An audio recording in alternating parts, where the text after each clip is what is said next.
Mad Max is the stuff of AAA blockbuster design. From its collectible-filled open world to its simplistic yet rewarding free-flow combat system, and its graphically beautiful interpretation of a gritty post-apocalypse, developer Avalanche Studios is trying their first hand at a licensed franchise after getting their AAA feet wet with the Just Cause series.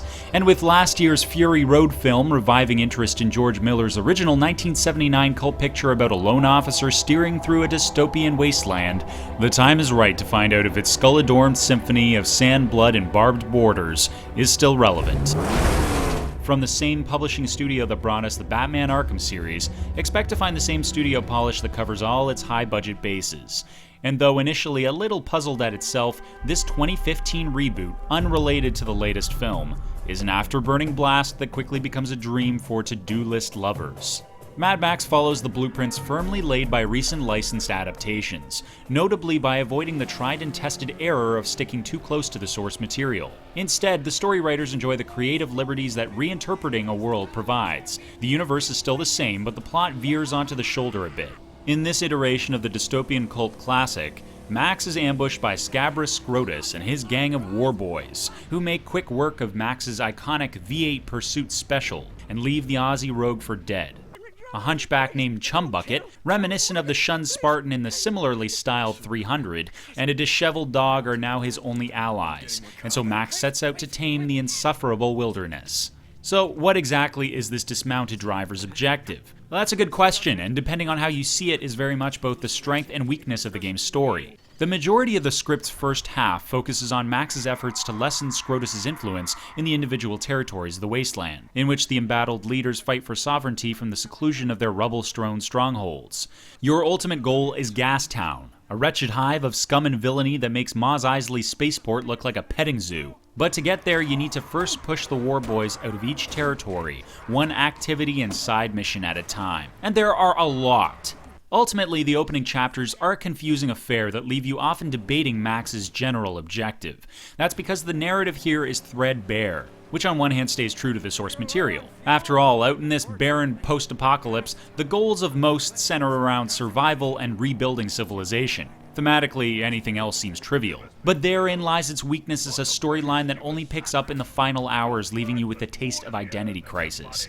What is the point, is what you'll constantly be muttering under your breath. But then, what was the point of the films, which were very grindhouse in nature and told their tales with little more than exploitative gratuity? And hey, we love them for it! So at least the amount of collectibles and activities supersedes any issues of delineation.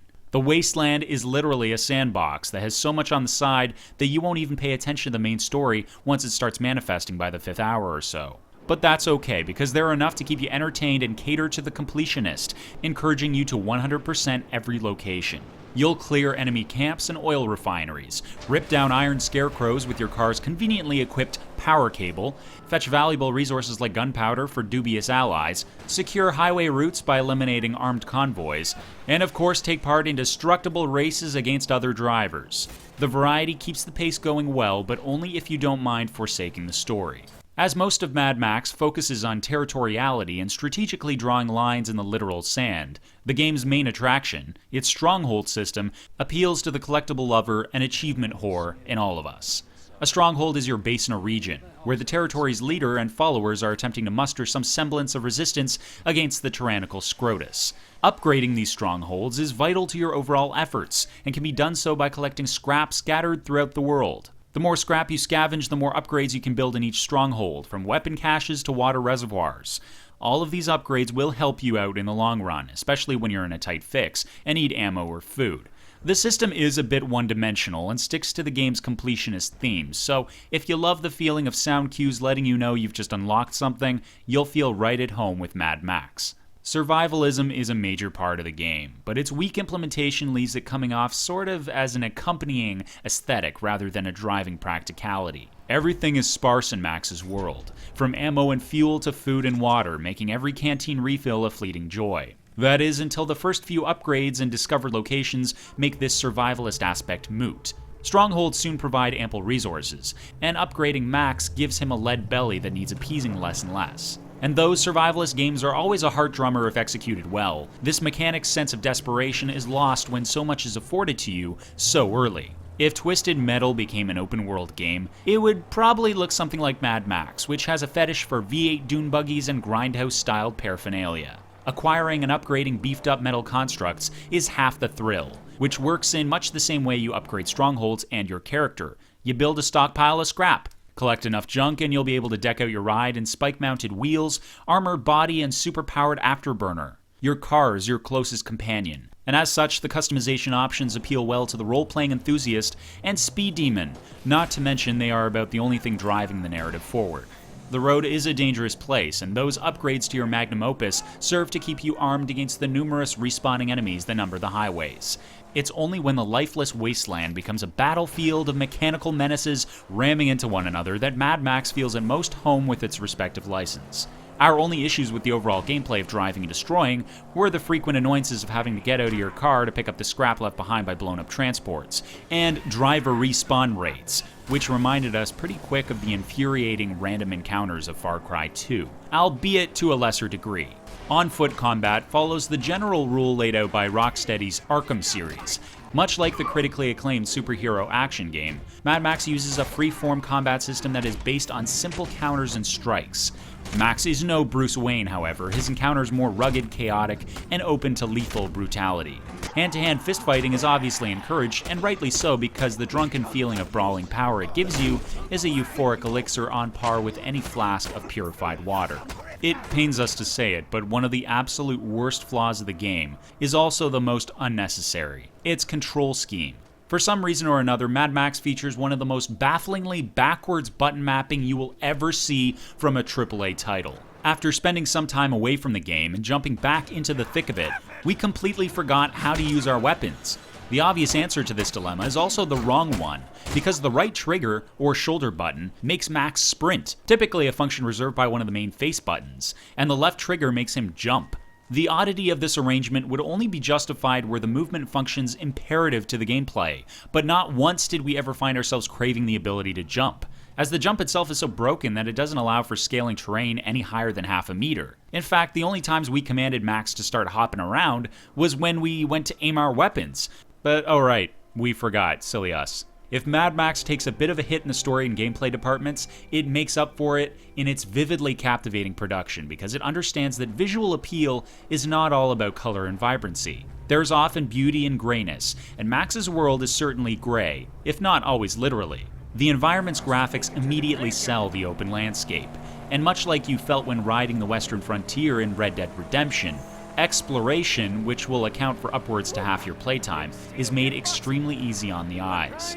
For a game with so little hue and so much saturation, the way different regions feel genuinely different really says something for its artistic variety. Sightseeing is definitely a joyride. The models do less to take your breath away, but are still serviceable. Max isn't modeled after Mel Gibson or Tom Hardy, but still stays true to the film franchise's cult hero. Oddly enough, the jaded Aussie's face sports some of the most interesting graphical effects. Wait long enough and Max will start to grow facial hair. Get into a free-for-all and the fight will leave its mark in the form of cuts and bruises.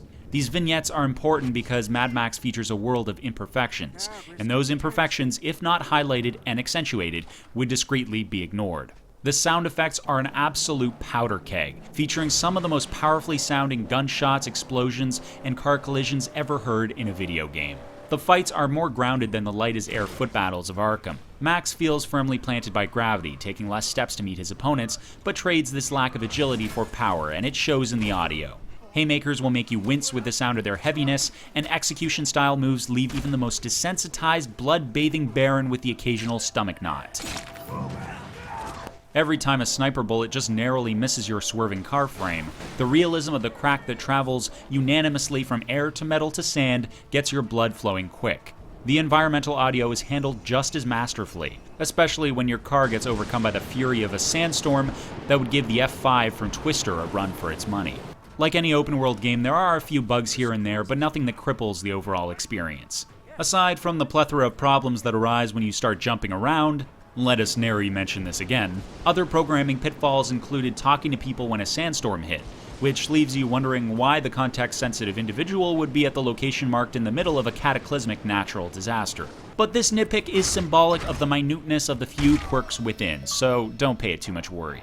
While it's hard to recommend the game for its story, which only ratchets up in the latter half in a climactic killjoy, the arsenal of activities, side quests, and explorative excess on offer is a completionist's wonderland. There's so much to do, so much to collect, and so many upgrades to unlock that old-school gamers who die by the terms level up and 100% will enjoy their dollar's worth, even if unfortunately fans of the film are shorted on a hearty narrated expansion of the Mad Max franchise. And if the sweet graphics don't seal the deal, the sonic majesty of the game's surround sound mandatory audio will.